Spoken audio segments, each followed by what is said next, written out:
عليها بحيث لآثارهم اكتفى. قال تعالى: والذين آمنوا وعملوا الصالحات لنبوئنهم من الجنة غرفا. وقال تعالى: لقد كان لكم في رسول الله أسوة حسنة لمن كان يرجو الله واليوم الآخر وذكر الله كثيرا. Maha suci Allah Subhanahu wa Ta'ala yang telah memilih kita semuanya menjadi umat bagi seorang hamba pilihan Allah yang diistimewakan dengan keistimewaan yang tidak dimiliki oleh seorang pun dari manusia lainnya, apalagi dari makhluk selain manusia. Kita yakini bersama jumlah manusia yang mencapai miliaran yang hidup saat ini. Wallahu alam kalau sejak zaman Nabi Adam ya, berapa jumlah manusia. Dari sekian banyak umat manusia, ada yang Allah pilih menjadi para nabi. Sekian ratus ribu. Dari sekian ratus ribu para nabi diangkat oleh Allah 300.000 rasul, 300 rasul lebih ya. Dari sekian jumlah rasul, Allah pilih nama-namanya untuk diangkat dalam Al-Quran, diperkenalkan kepada kita. Dari sejumlah manusia yang dipilih oleh Allah disebut sebagai rasul, ada 5 orang yang diangkat menjadi ulul azmi. Dari mulai Nabi Nuh sebagai rasul pertama yang menghadapi tantangan begitu banyak, dilanjutkan oleh Nabi Ibrahim, kemudian Musa, Isa, dan Nabi Muhammad alaihi wassalatu wassalam. Dari 5 ulul azmi, Allah angkat 2 orang menjadi teladan dalam segala aspek kehidupan yang disebut dengan uswatun hasanah. Dalam surat Al-Ahzab kita temukan laqad kana lakum fi Rasulillah uswatun hasanah liman kana yarjullaha wal yawmal akhir. Dan dalam surat Al-Mumtahanah kita temukan laqad kana lakum uswatun hasanah fi Ibrahim. Ada 2 uswah hasanah yang tercantum namanya dalam Al-Quran dan diperkenalkan kepada kita. 2 hamba ini teladan bagi kita dalam segala aspek kehidupan.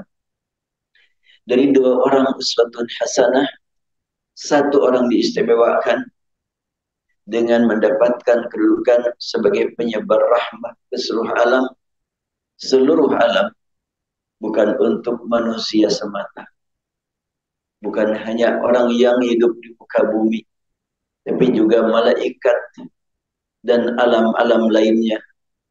Tersebar rahmat ke seluruh alam dengan kehadiran Rasulullah sallallahu alaihi wasallam.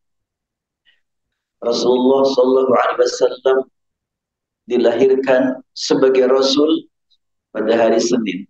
Dilahirkan sebagai manusia pada hari Senin kemarin. Dan tepat 12 Rabiul Awal tahun ini hari Senin. Ada keistimewaan untuk tahun ini. Ramai di mana-mana mengadakan peringatan Maulid Nabi, termasuk para ulama Al-Azhar. Para ulama Al-Azhar biasa mengadakan peringatan Maulid Nabi. Di Mekah, di Madinah bagaimana? Setiap hari. Iya. Mekah Madinah setiap hari mengingat kelahiran Nabi. Tidak perlu Rabiul Awal. Setiap hari penuh terus ke sana. Yang datang mengunjungi tempat Rasulullah. Yang berkunjung ke tempat Rasulullah setiap hari. Bahkan antrian 24 jam mengunjungi makam Rasul. Ketika ada yang sebut dengan peringatan Maulid Nabi, suka dipermasalahkan. Ada enggak contohnya dari Rasulullah SAW peringatan Maulid Nabi itu? Kita lihat hadis Rasulullah SAW riwayat Muslim dari Abu Qatadah Al-Ansari. Su'ila an shaumi yaumil itsnaini.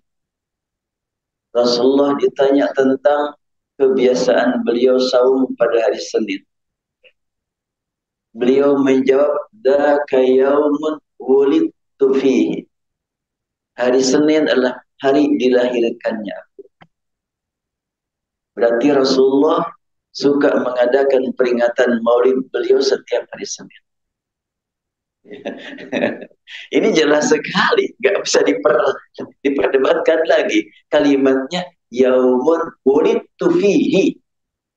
Beliau saum setiap hari Senin, yaitu hari dilahirkan aku. Sebagai manusia, lahir dari seorang ibu. Dan juga wa yaumun bu'istu au unzil alayya fihi. Dan hari Senin adalah hari dilahirkan aku sebagai Rasul.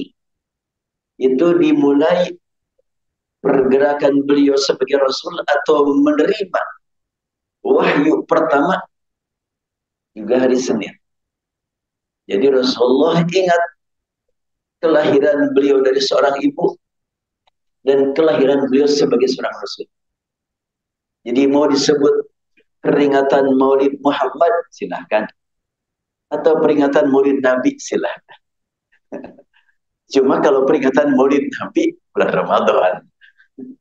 Karena beliau pertama kali menerima wahyu bulan Ramadan. Tapi kalau peringatan Maulid Muhammad calon Nabi, itu adalah bulan Rabiul Awal. Dua-duanya selalu Rasulullah ingat. Jadi kalau ada orang yang berkata peringatan Maulid Nabi itu adalah tidak ada contoh, caranya yang tidak ada contoh. Kita akan mengingat Maulid Nabi bukan dengan saum gitu, tapi dengan mengadakan pengajian. Pengajiannya dari Rasul juga. Mengkaji Quran, mengkaji hadis jelas diperintahkan oleh Rasulullah, dicontoh oleh Rasulullah, dicontoh oleh para sahabat, para ulama.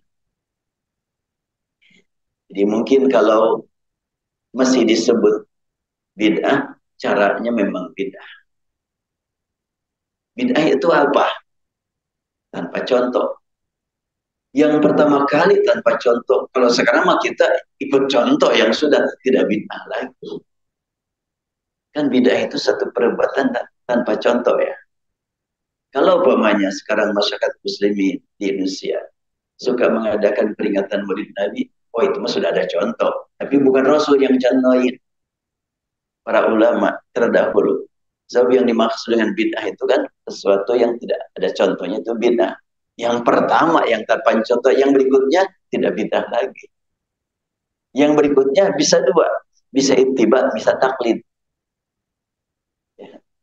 Sebab kebalikan bid'ah itu adalah ittiba atau taklid, bukan sunnah. Tapi umumnya orang mengatakan kebalikan bid'ah adalah sunnah. Kalau kebalikan bid'ah adalah sunnah, berarti Umar bin Khattab salahnya. Karena beliau telah menyatakan ni'mal bid'atu hadhi. Ketika beliau masuk bulan Ramadan ke masjid bersama Abdurrahman bin Abdul Qari, masyarakat, para sahabat sholat ramai. Di sana satu orang, di situ 5 orang, di sini 2 orang, ramai. Sesuai dengan kehendak masing-masing saja. Maka Umar bin Khattab waktu itu berkata, inni ara law jama'tu haula ala qa'in wahid lakana amsal. Kalau aku satukan mereka satu imam, ini lebih baik daripada ramai begini.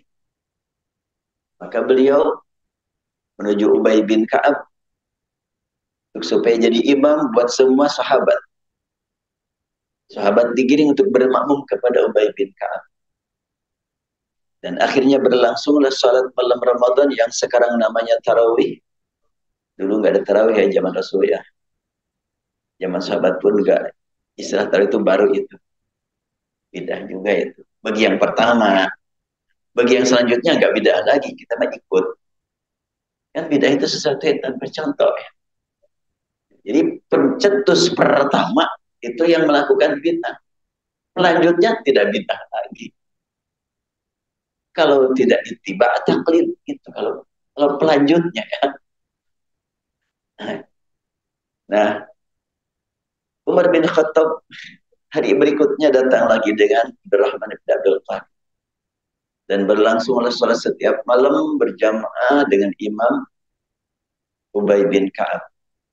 Setelahnya ramai setiap malam salat malam Ramadan berjamaah, maka Umar berkata, ni'mal bid'ah hadhi. Ini bid'ah yang paling indah. Jadi Umar bin Khattab memahami sabda Rasulullah, kullu bid'atin dalalah.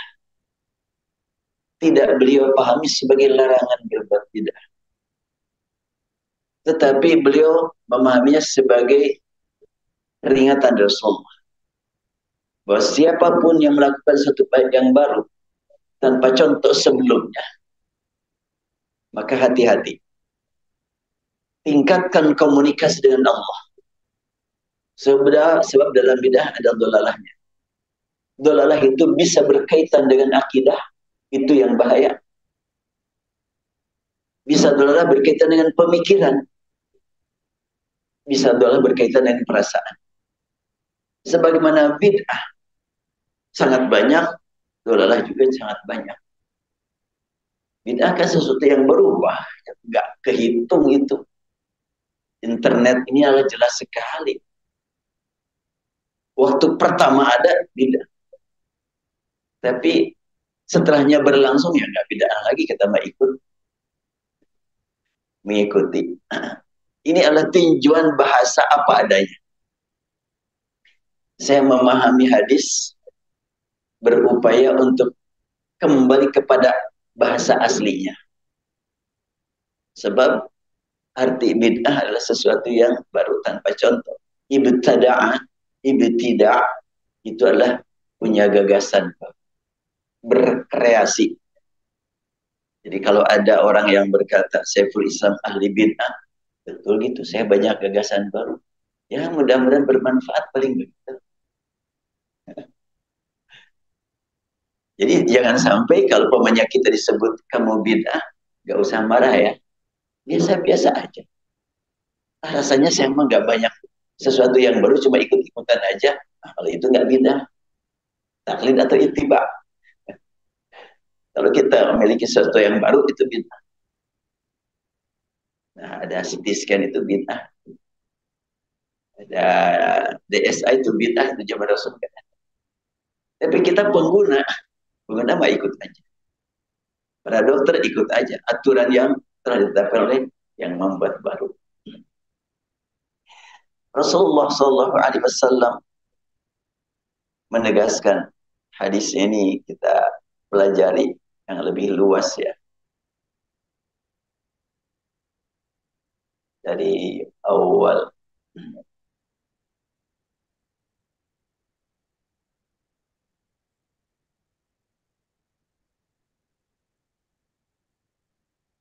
Bahwa ketika kita perhatikan sabda Rasulullah Shallallahu Alaihi Wasallam, kita harus mengikuti Rasul. Cara memahami sunnah Rasul, ikuti sahabat. Kan itu ya.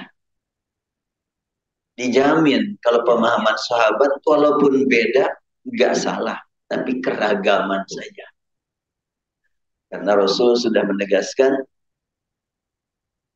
ini hadis dari Nabi Muhammad SAW jelas sekali. Inna khairal hadisi kitabullah wa khairul huda huda Muhammadin wa syarrul umuri muhdatsatuha wa kullu bid'atin dhalalah. Sampai sini hadis riwayat Muslim. Dan Umar bin Khattab yang kita ketahui bersama sebagai sahabat yang dijamin pemahamannya tidak akan menyimpang, karena Rasul sudah menjamin dengan kalimat ma ana alaihi wa ashabi, ikuti sahabatku.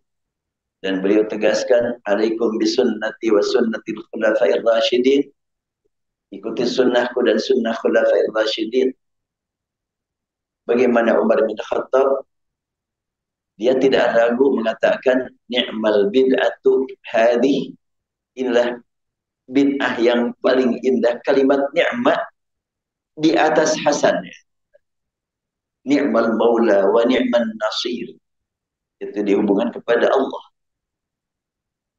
Nah, kalau begitu, ketika Umar bin Khattab tidak memahami kalimat kullu bid'atin dolalah sebagai larangan berbuat bid'ah. Sebab beliau sering melakukan bid'ah.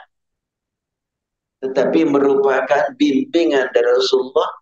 Manakala kamu berbuat sesuatu yang baru, hati-hati. Ada dolal di situ. Ada dolalah.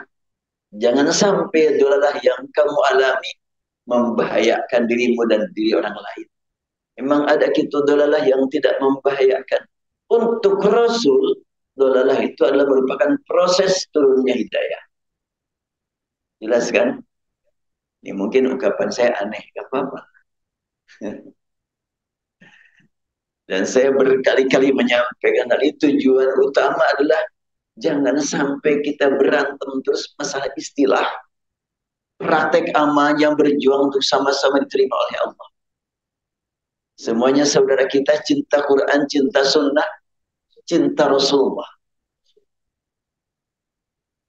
Umar bin Khattab radhiyallahu anhu tidak merasa ragu-ragu mengatakan bahwa salat berjamaah Ramadan setiap malam adalah bid'ah, dan para sahabat tidak ada yang menentang, berarti sepakat.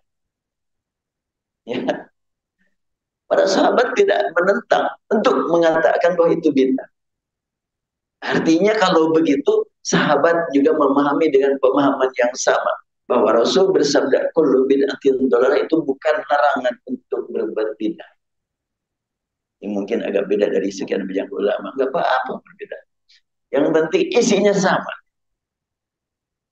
Terus, kalau bid'atin dolalah, kan dolalah itu sesat. Kalau diterjemahkan sesat. Ngeri. Apakah Rasul sesat?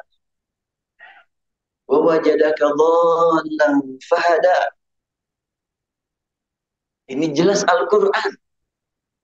Tidak mungkin salah. Alam yajidka yatiman fa'awa wa wajadaka dhallan fahada. Tidakkah Rabbu menemukan engkau dalam keadaan yatim dan Allah Rabbu yang melindungi? Tidakkah Rabbu menemukan engkau dalam keadaan dhallan? Dhallan itu lebih dari sekedar dhalalah. Kata sifat itu. Artinya Rasulullah mengalami dhalalah begitu lama. Ya, sejak beliau melihat kesesatan demikian banyak di tengah-tengah masyarakat Arab. Di sana mabuk, di situ judi, di situ zina. Berat dirasakan oleh beliau. Sampai turun surat Al-Alaq dan surat-surat yang lainnya. Baru lepaslah beliau dari dhalalah. Sebelum beliau menerima wahyu, dhalalah. Tapi dhalalahnya Rasul jangan diartikan dengan bahasa Indonesia jadi sesat. Ini yang repot nih. Memang kalau sudah diterjemahkan banyak masalah. Saya kadang-kadang suka menegaskan ke santri, hati-hati kalian membaca terjemah, pahami bahasa Arabnya sebelum bahasa terjemah. Tapi ya susah, iya terjemah membantu saja. Sebab kalau sudah diterjemahkan, pusing kita. Ar-Rahman al-Arsy istawa. Diterjemahkan istawa dengan bersemayam. Capek itu memahami. Karena bersemayam artinya duduk. Masa Allah duduk sih? Di atas arash? Repot itu. Dan saya mempertanyakan, ketika istawa diartikan bersemayam, tapi yastawi nggak ada mengartikan bersemayam. Coba tuh. Buat yang sudah belajar bahasa Arab. Kan kata kerja, ada madhi, ada mudhari', ada fi'il madhi, fi'il mudhari'. Ishtara membeli, yashtari juga membeli. Yastawi, apakah bersemayam? Kenapa istawa diartikan bersemayam? Istawa yastawi, ishtara yashtari. Sama itu. Wazannya ifta'ala yafta'ilu. Ketika ishtara membeli, yashtari membeli, istawa bersemayam, yastawi bersemayam. Yastawi alladhina ya'lamuna walladhina la ya'lamun. Gak ada yang menerjemahkan apakah yang bodoh dengan yang pintar bersemayam, nggak ada. Hal yastawi alladziina ya'lamun wal ladziina la ya'lamun, apakah sama? Kan itu artinya sama itu. Yastawi itu sama. Kenapa istawa dia jadi bersemayam? Itulah terjemah, jadi pusing. Insya Allah, dan saya sudah bahas di sini. Ya, sudah saya tulis kalimat ya, Ar-Rahman la istawa, tapi ya ini kan belum diterbitkan, baru ditulis beberapa poin saja. Jadi kembali kepada masalah sekarang, ketika kita pahami kullu bid'atin dhalalah, dan dipahami bahwa kita tidak boleh berbuat bid'ah dan tidak boleh mengikuti yang sudah dinyatakan bid'ah, berat hidup kita ini. Gak bisa pakai handphone, gak bisa pakai internet. Ya jangan dihubung-hubungkan, itu urusan dunia, itu urusan agama. Yang bilang itu Rasul, sahabat, itu siapa? Rasul tidak bersabda kullu bid'atin fil ibadah, nggak ada. Kullu bid'atin fil ubudiyah, nggak ada itu. Kalau kullu saja sudah. Kullu bid'atin itulah semuanya. Kullu muhdatsatin bid'ah semuanya. Terus kalau kullu dhalalatin finnar, jadi bagaimana? Setiap dhalalah finnar, itu yang saya memang mempertanyakan. Iya gitu. Ada hadisnya kullu dhalalatin finnar. Kalau kalimat kullu dhalalatin finnar, setiap dhalalah dalam neraka, rasanya di neraka enggak ada dhalalah. Yang ada siksaan. Mau dhalalah, mau hidayah itu di dunia. Neraka kan akhirat. Ini urusan akidah ini. Nggak bisa asal-asalan. Bahasanya harus jelas kalau urusan akidah. Apalagi status dalilnya. Ya. Jadi urusan akidah ini bahasanya harus jelas. Kemudian juga dalilnya harus pasti. Apa ya? Mati ya. Jadi saya perhatikan dalam hadis kullu dolalatin finnar itu ternyata hadisnya dhaif. Bahkan mungkin bisa dikatakan bukan dhaif lagi itu. Bisa sampai maudhu itu. Walaupun Nasa'i memasukkannya. Sebab dari 9 kitab hadis yang dijadikan pegangan ulama Ahlus Sunnah wal Jamaah di seluruh dunia, yang memuat kullu dhalalatin finnar hanya An-Nasa'i. Yang lain nggak ada. Apalagi Bukhari, Muslim. Muslim sampai kullu bid'atin dhalalah, sampai situ. Jadi sekarang ringkasnya bahwa berkaitan dengan bulan Rabiul Awal, banyak yang mengadakan peringatan Maulid Nabi. Yang sesat banyak, tapi jangan sampai yang tidak sesat dipandang sesat, gitu aja. Katanya memuliakan Rasulullah, menyambut ya kerasulan Nabi Muhammad, kita bahagia, mandiin keris gitu, lemparin kepala kerbau ke laut selatan. Nah itu kacau sekali itu. Gak ada hubungan. Tapi kalau kajian Quran, kajian hadis, dalam satu acara yang disebut dengan peringatan Maulid Nabi, tadi sudah saya sampaikan, Rasul itu selalu ingat kepada Maulid beliau. Cuma memang tidak ngundang-ngundang orang untuk hadir, buat apa lagi. Beliau cukup dengan saum. Ketika ditanya terkait dengan saum hari Senin, beliau bersabda, itu hari kelahiranku. Ini jelas sekali. Ini hadis riwayat Muslim ya. Hadis riwayat Muslim, jilid 2 nomor 816 atau nomor 1162. Jelas sekali. Ini panjang hadisnya. Rasul ditanya tentang saum-saum demikian banyak, sampailah kepada saum hari Senin gimana? Rasul bersabda, Senin itulah hari kelahiranku. Jadi Rasulullah memperingati hari kelahirannya sepekan sekali. Bukan setahun sekali. Setiap pekan, setiap hari Senin. Dengan ibadah syam. Ya, intinya saya angkat masalah ini. Bagaimana caranya supaya masyarakat yang suka mengadakan aktivitas dipandang bid'ah, lalu disebut-sebut kamu berbuat bid'ah, dia tidak tersinggung, itu aja deh.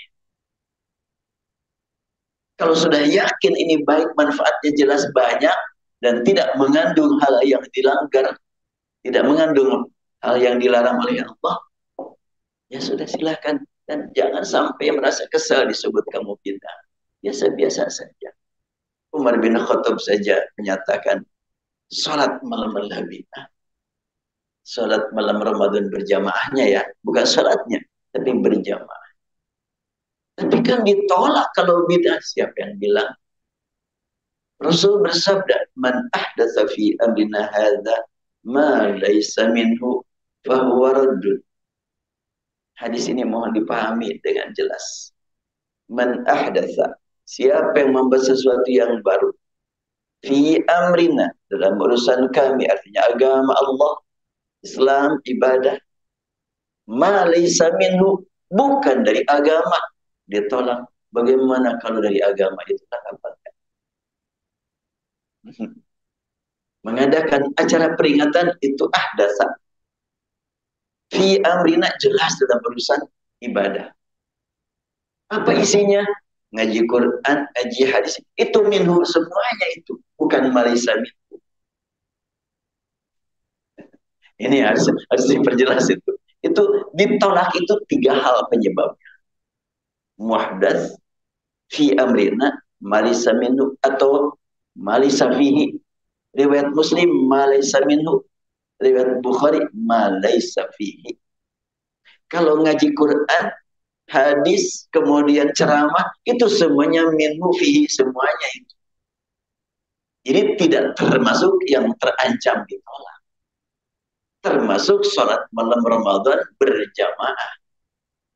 Umar bin Khattab menyatakan itu adalah bid'ah. Muhdas, jelas Rasul tidak menganjurkan. Fi amrina, urusan sholat jelas. Tapi jangan dibilang malaysa minhu. Sholat kan minallah. Ya. Berjamaah sholat malam Ramadan Rasul pernah 3 kali. Berarti minhu dan fihi semuanya itu. Makanya jangan dipandang rodun. Enggak rodun, itu makbul itu. Ini kajian redaksi. Rasanya perlu kita kembali kepada teks. Jadi kalau sering dipahami farudum ilallah wa rasul, artinya yuk gali kembali teksnya. Apa adanya. Tidak terpengaruh dengan sekian banyak perbedaan. Simpan dulu yang berbeda, kita gali dalilnya, teksnya yang asli. Kemudian apa lagi yang berkaitan dengan masalah yang sering ditemukan dalam kehidupan masyarakat? Ketika ada orang yang rajin mengkaji Quran, mengkaji hadis, wah itu Wahabi. Bagaimana kalau ada orang yang menganggap Syekhul Islam ini Wahabi? Ya, jangan berayang kepada diri sendiri aja. Sekiranya ada orang yang mengatakan kepada saya, Syekhul Islam Wahabi, insya Allah akan saya jawab, kalau Anda maksudkan Wahabi adalah Muhammad bin Abdul Wahab, karena Wahabi ada Muhammad bin Abdul Wahab, ada Abdul Wahab bin Abdurrahman bin Rustum, tapi tidak biasa mereka hubungan ke sana. Biarlah kalau gitu, yuk kita sepakati. Yang dimaksud Wahabi diarahkan kepada Muhammad bin Abdul Wahab, seorang ulama, karyanya banyak, karya tulisnya. Antara At-Tauhid. Kemudian ada lagi Ar-Rawafid. Banyak karya tulisnya beliau. Insya Allah nanti saya tampilkan pertemuan berikutnya. Dia adalah ulama besar. Ketika Syekh Khalid Al-Ghamidi, Imam Masjidil Haram, ada waktu sedikit lagi. Imam Masjidil Haram ditanya, gimana tentang Wahabi di sini? Kata Syekh Khalid Al-Ghamidi, di sini nggak ada istilah itu. Kalau yang dimaksud dengan Wahabi adalah Muhammad bin Al-Wahhab, beliau seorang ulama.